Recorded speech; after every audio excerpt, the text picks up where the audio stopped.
Labai malonu susipažinti iš tiesų iškart su dviem žaviom damom.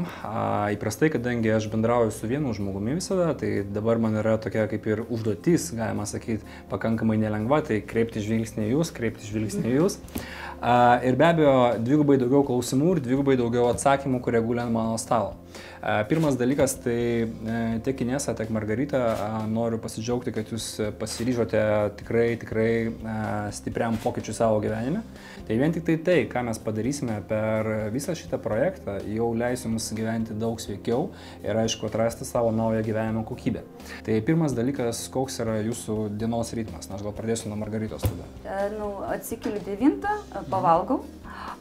Būna, kad, normaliai, kaip ir pietus valgau, ne taip, kad sumuštinis ir kava, normalus. Galiu pavalgyti normaliai. Po to pietus, jau po porą valandų aš vėl noriu valgyti ir 2 kartus per savaitę išeina pasportuoti. Labai vakare norisi irgi valgyti, prieš miegą galiu prisivalgyti. O dabar jūsų dienos ritmas, Inesa? Taip, reiškia, mano rytas prasideda nuo 7:30. Iš tikrųjų, 9 į darbą skubu, darbas sėdimas yra, maistas yra taip, kad turiu prisitaikyti prie klienčių, tai yra, gali būti ir greitai, ta prasme, nėra taip, kad galiu ten savo atsisėsti ir... Gali būti daug laiko pavalgyti, gali tekti skubėti. Taip, iš tikrųjų nėra to tokio ritmo, nes prisitaikau. Na ir ką, darbe dirbu labai ilgai, iš tikrųjų, nuo ryto iki vakaro. Jau neina ten man, neišeina eiti pasportuoti.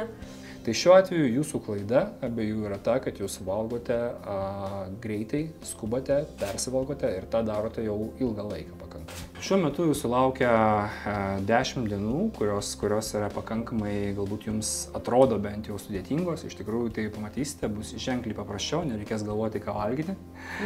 Turėsite savo konkretų planą, tai yra ypatingai žemo kaloringumo planas. Tai svarbu, kad per šias 10 dienų jūs liktumėte fiziškai aktyvios, kadangi fizinis aktyvumas tikrai nėra tolygus sportui, didžiajam sportui jo labiau.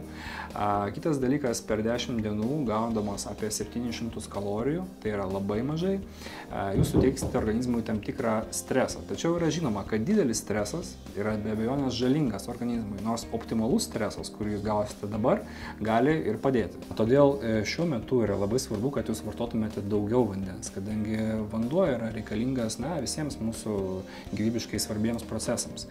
Tai be abejo vandens sporto dienomis gerkite šiek tiek daugiau, prie sporto maždaug likus 1 valandai galite išgerti apie 300 ml vandens, tai yra maždaug 1 gera stiklinė vandens ir tai tikrai pagerins jūsų fizinio aktyvumo kokybę.